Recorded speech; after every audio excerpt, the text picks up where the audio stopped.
lots of like fakeness in the world. Everybody's actually crying out for authenticity. The CEO of Fiverr, he said, look, AI is coming for not just your jobs, but for my job as well. But there is a positive outcome from it. An events client which has grown from 5,000 people to 60,000 people, and you're there because of stuff that we've done. The best form of marketing in the world is word of mouth. That element of trust is ticked off. That's how it is, isn't it? That's how it is. This is John. And this is Nick. And this is How It Is. John, on your socials, on LinkedIn, etc., you talk about trust a lot. Why is trust so important in marketing? I think it's getting even more important with, and I actually think that marketing in general is going through a bit of a transition, or has gone through a bit of a transition. We've been used to, in the past, marketing being like these polished, pretty much fake representations of a product or service. I think people have got, wise to it, and you'll see even on adverts for day-to-day products that they've gone down a route of trying to actually show products in their like true form instead. I think that with lots of like fakeness in the world, everybody's actually crying out for authenticity, really. And so trust is important, because ultimately that's what one of the main factors in people choosing to buy a product or a service, isn't it? It's whether they trust it. I think one of the most motivating factors, the best form of marketing in the world is word of mouth. I think the reason for that is because already that element of trust is ticked off, isn't it? If one of your mates says, "Oh, I've used this service or product and it was great," that's the trust bit sorted. Trust is probably the hardest problem to solve with marketing. It's probably the most expensive problem to solve in marketing. Now, my wife will trust someone on TikTok more than she'll trust her own husband, which is probably fair, to be perfectly honest. But it'll be, I've seen this person I follow on TikTok, and they've said that this is great, and so I'm going to buy it. And the next day, the fucking Amazon man or the TikTok shop man turns up with some amazing product that apparently is going to chop onions, and I'm going, well, I've got a knife, I can chop onions, I don't need an onion chopper, this is the latest one. Yeah, why would she buy that? She never cooks. No, I know, but she thinks my knife skills aren't good enough now. She does, to be fair, she does cook a bit now, especially for the kids. But anyway, you don't cook. Are you finding that trust is now growing outside of work? Is word of mouth, let's say, no longer just your friends, but online, and how does that affect definitely things? I strangely enough, I think this is maybe one of the. It depends which side of which well, probably how old you are actually, but this is the this is maybe one of the downsides of social media, is that our network groups now aren't often people in real life. It's people on social media. Do you know what I mean? So that person who your wife follows on TikTok or whatever, the trust levels are probably as high as if it is one of her mates from that, because she's probably in some way communicated with that person, maybe not actually communicated, but she's seen content from that person, maybe more from her best mate. Do you know what I mean? If she's seeing that every single day, so that is something that no doubt builds trust over a period of time, and she's obviously got a connection with whatever creator that is or what have you, to keep seeing the content over and over and over again. Is that difficult more so in financial services and finance though than in almost throwaway products? I'm not sure. It's a bit of a weird one. We from starting the business, especially in like automotive, creative, the images or videos that we produce for our clients are ultimately the real driver of performance. And we have gone through many cycles of trying different things and different types of content, and still to this day the best type of content that we can use to get performance from social is handover images. And they're so simple and basic. It's a picture of somebody stood outside a car dealership or what have you, shaking hands with a sales rep, taking the price board normally. Yeah. Sold board, yeah. And still that is the number one driver of sales for many campaigns. And I think it's just that psychological thing of, I can trust this because there is somebody there who has bought a car from that particular business. I guess it's a reward moment, is it?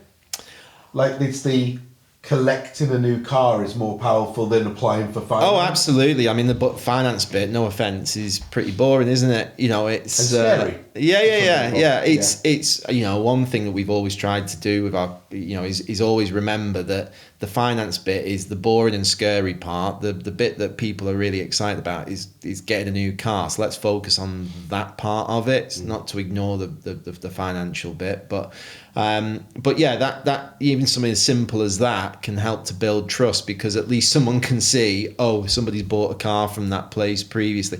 When you look at it, and you apply logic to it, you go, actually, this some random guy outside a car dealership in Swansea or whatever, who nobody knows, why would that build trust? Yet it does. Do you know? The latest thing seems to be, although I don't feel like it's exploded yet, is Google vehicle ads. I think there was a lot of hype around it, and I do hear that people are getting success from it. Is that another thing that's going to not work for everyone? Because I think everyone's desperate to replace Auto Trader, which we've already covered isn't going to happen. But with all of these channels, do you actually have to work out whether it's right for you? And do you feel like that's going to be a mass market winner? No, not really. I think that the sort of concept is quite sound. I think it's generally another way for Google to make some money, another product for them.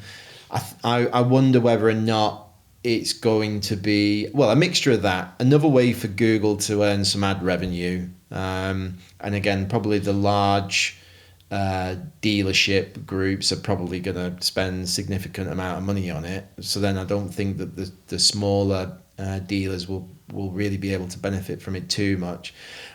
It's interesting on Google. I found myself even looking at less results, and I think this is what Google are trying to get to.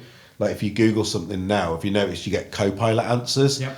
And often it's really good because you're not clicking through to another website to get the information. Sometimes you get the information from there. But now, shopping, you might not get Copilot, but you're going to get Copilot, or you're going to get Google Ads, which we're used to for other items, but maybe not vehicles. And then you get the sponsored ads. It seems like organic's almost disappearing from search. Yeah. The AI subject again. I've read recently, and this is something that I'd really keep an eye out for, is that Shopify, which is a big e-commerce, probably the biggest e-commerce platform now, there's already sort of connections with ChatGPT, and how, in essence, you'll be able to search for a product and buy it through ChatGPT, if that makes sense. Instead of like, I do this, like everyone does, is what's the best lawnmower? Yeah, and you find a website. Cheapless. I just picked and you like 10 rankings. People are using ChatGPT for that now, aren't they? And I think I can see in the near future how we'll maybe with the types of search that you can do on ChatGPT and what have you, it won't be long before people in high quantities are saying, go and find me 5 Nissan Dukes between this mileage that are under this price and this colour and everything else. And it's what, I'd be reverse engineering, how do I get my listings, my inventory to be appearing for as many of those searches as as possible, because I think that even if it's not somebody doing that through ChatGPT, I think the way that we search for things is going to change because of it, if that makes sense. And it's already changed. Yeah. I agree. Well, again, going back to the organic search, I know someone in another business in the motor trade who said, like, one of the key things is proprietary information that can be searched on ChatGPT. So you want it to come up with your results because it references who it's from. Because people aren't getting it on Google anymore, or they'll get it from Copilot. So one of the key things is making sure that your brand is actually being searchable by you being the source of information. I think that's going to be really important for services as well as products. Yeah, I've seen a lot of things on like LinkedIn where people have gone, and at the minute, I think with a lot of the AI and ChatGPT stuff, people are using it almost as a form of entertainment than anything else. And there's some around like, who is the best type of business in this area? But in reality, I think that might result in some searches. But what people will do is get it to cut out the research time. Yeah. So that's where you got to focus on, what are the types of questions that people are going to ask, which are going to cut out that looking on Auto Trader, for example, and having a look for, through pages and pages of cars. I remember when Amazon said, or some people said about Amazon, that you'd be asking Alexa for this information and bringing it out, and I would never got on board with that. And I think people are it's weird, isn't it, still to ask your Alexa and go, yeah, I'll just order it. But I think we've almost skipped past that, and it's on device. But you can see, can't you, someone asking Copilot on a Microsoft phone or Siri, and it just coming up on your home screen and not actually going on to Safari or Google or whatever. So it's moving quickly, isn't it? Yeah, it's like scary. Yeah. So is AI going to replace social taxi? Yeah. Well, I'll be honest. It is. It is a concern in a way, and that's the honest answer. Funnily enough, just last week, I had a meeting with our team, and it was. We've had lots of conversations about AI for the last 18 months, and we've I would say not passively but pedestrianly been looking at how we use it, and we're doing it for image creation and this, that and the other. But I read a really interesting, and I don't know if you saw it, but this email that the CEO of Fiverr had sent to his team. I heard about it. I haven't read the actual email. And, he said it was quite a stark message, to be honest, about, look, AI is coming for not just your jobs, but for my job as well.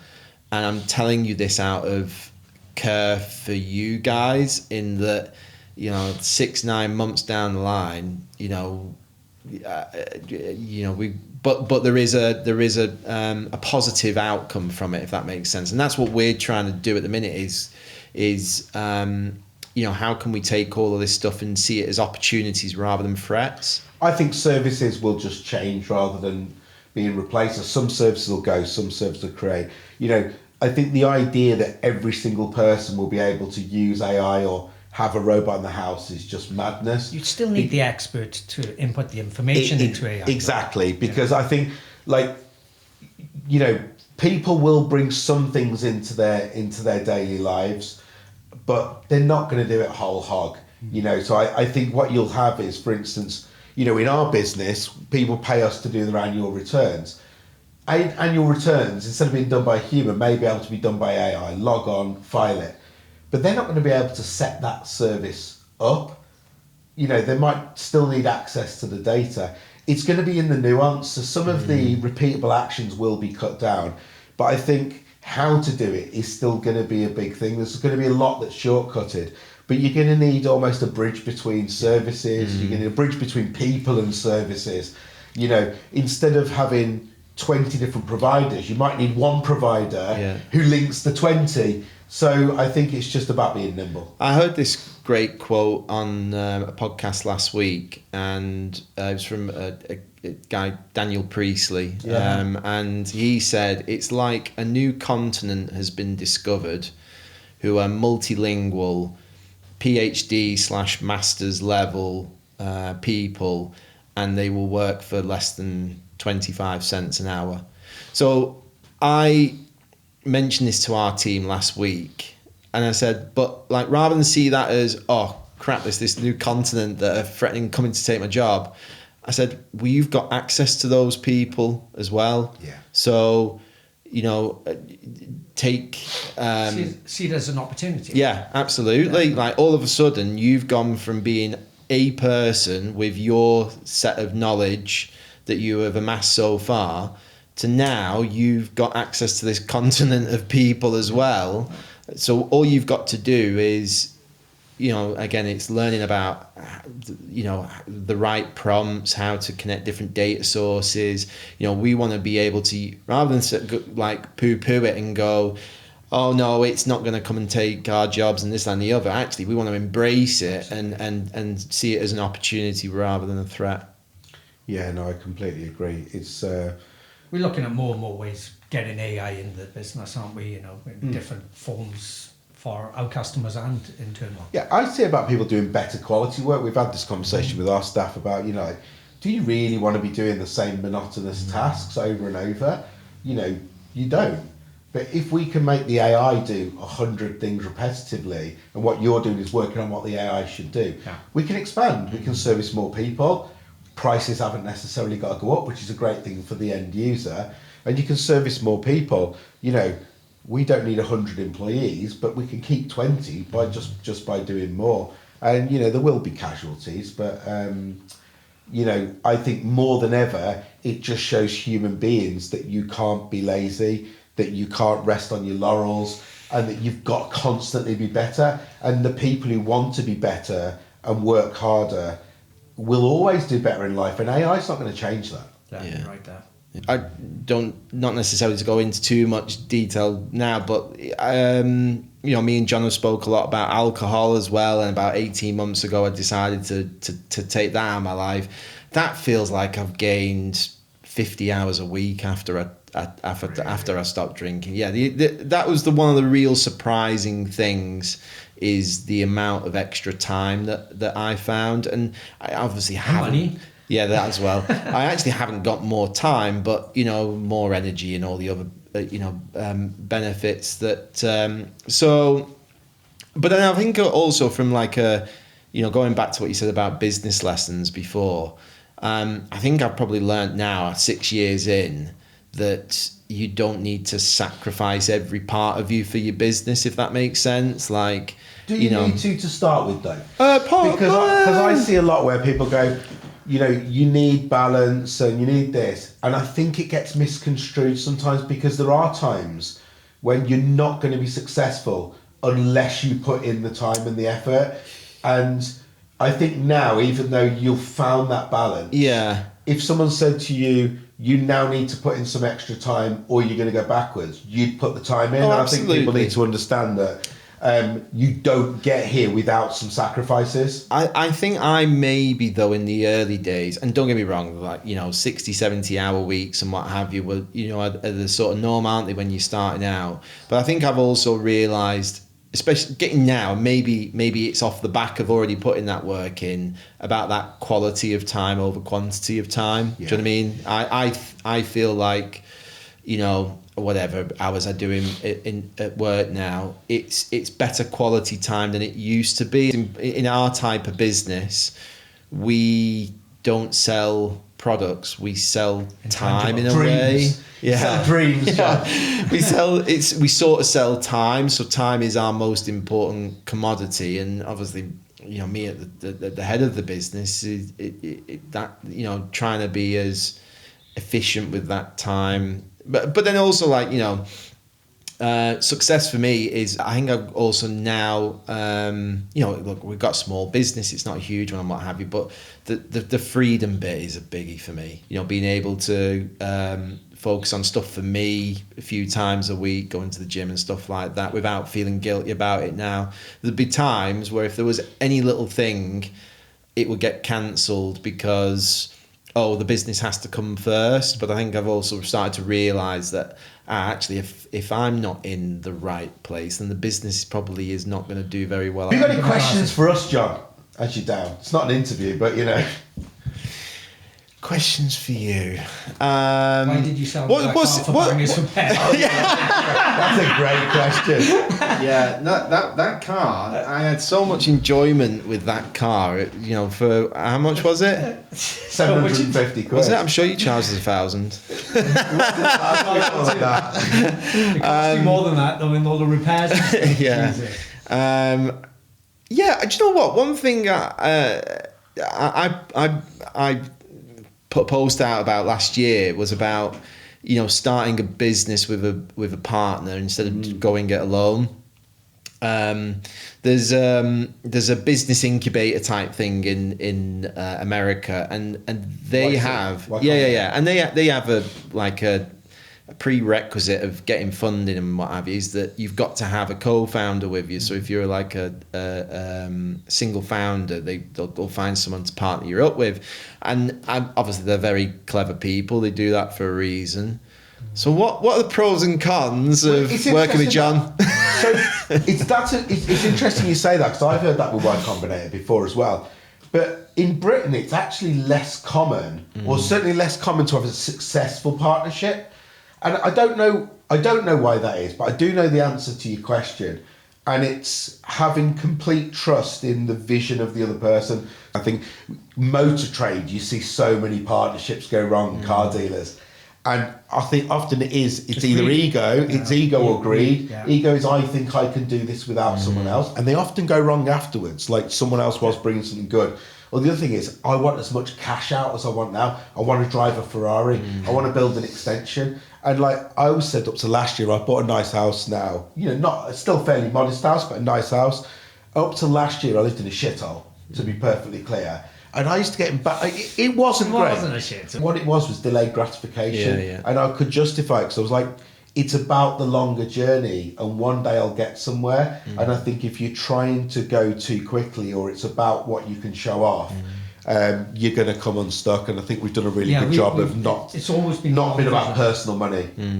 Yeah. We've always had a vision for the future. Other than AI, what's the future of marketing? What don't people know? What don't people know? I think that, do you know what? I actually think the whole personal brand thing has got huge legs. And I mean that not from like me and you. I actually think, in fact, here's a better way of describing it.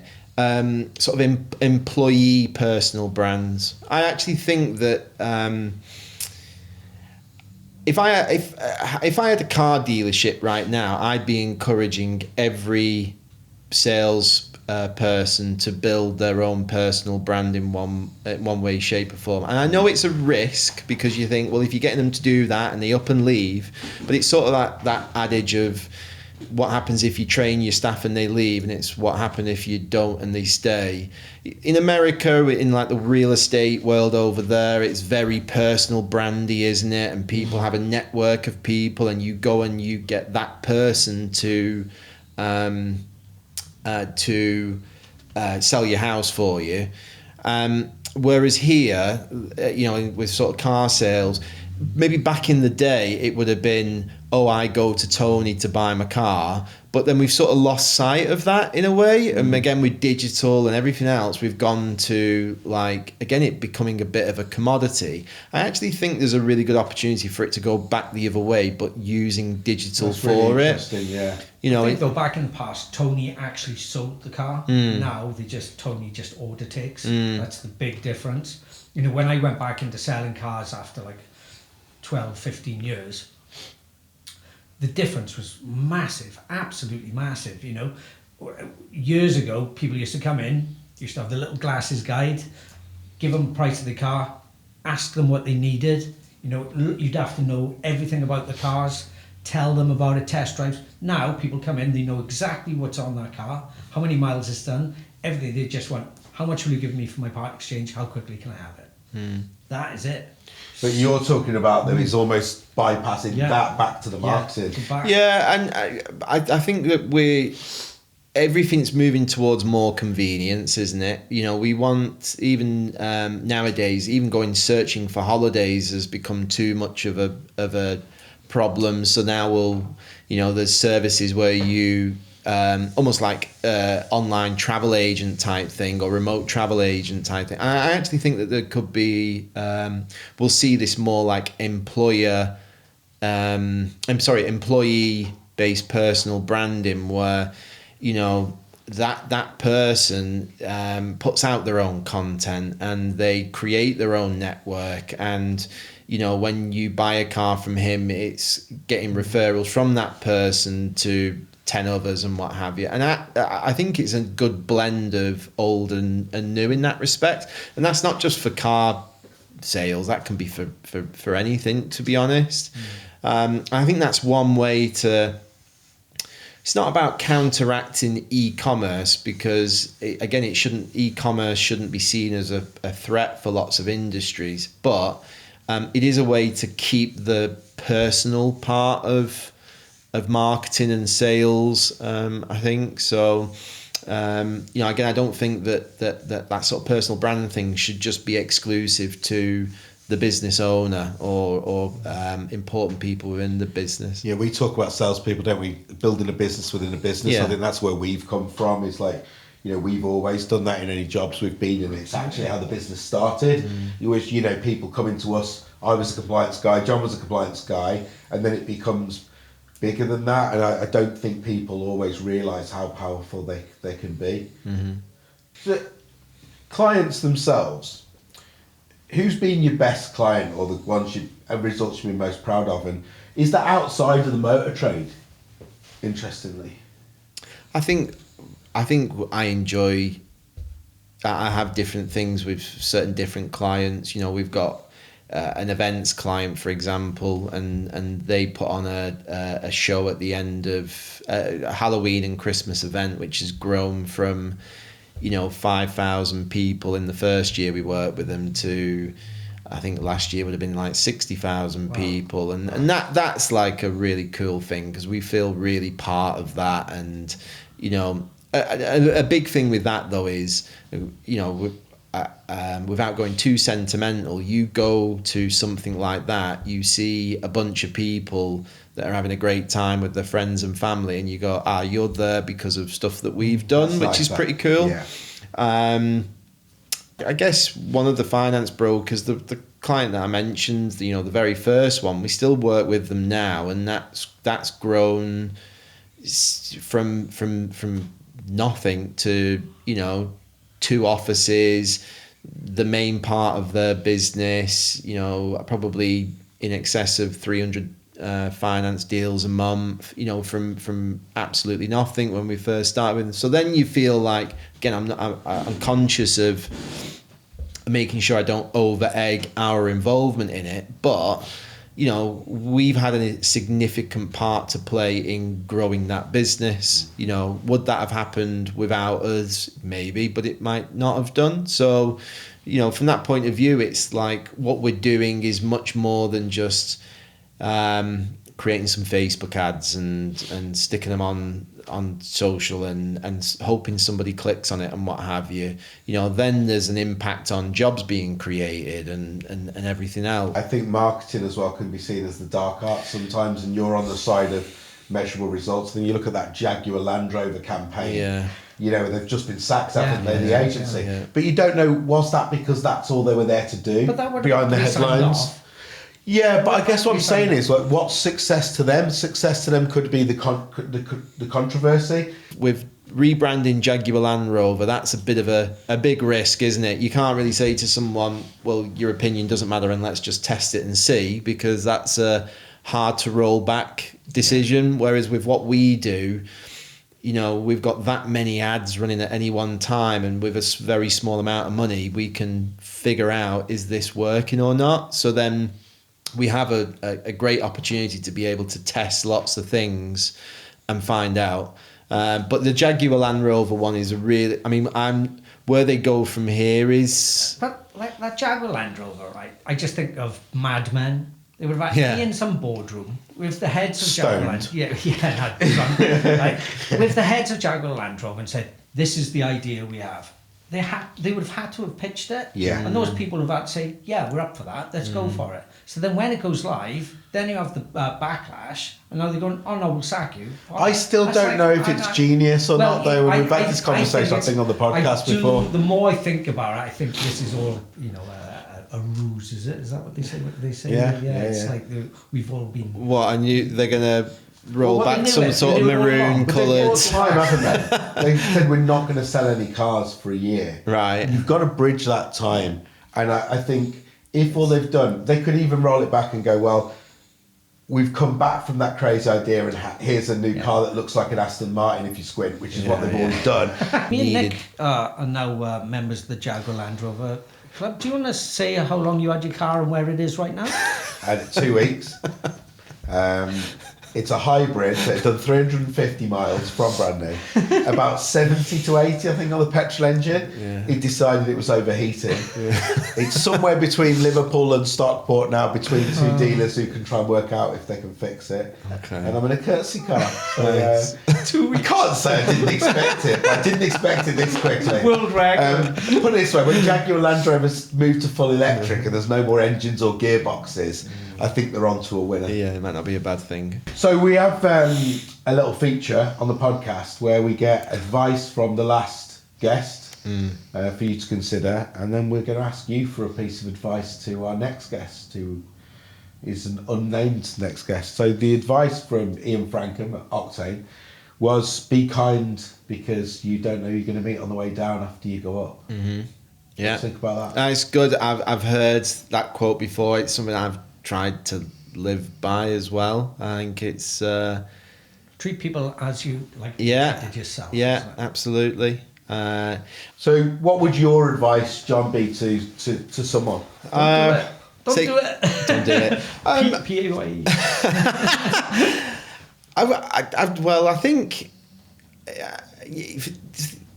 life can be hard, can't it? Never mind running a business. And I think no matter how hard running a business, your job, or whatever it is, I think there's always things to be grateful for every day. I think one thing in the last couple of years that has been really useful for me is well, in fact, it's a sort of bit of a non-negotiable of every day practicing some gratitude. You know, what's that mean? That sounds very hippie. It's just finding catch people out doing something right.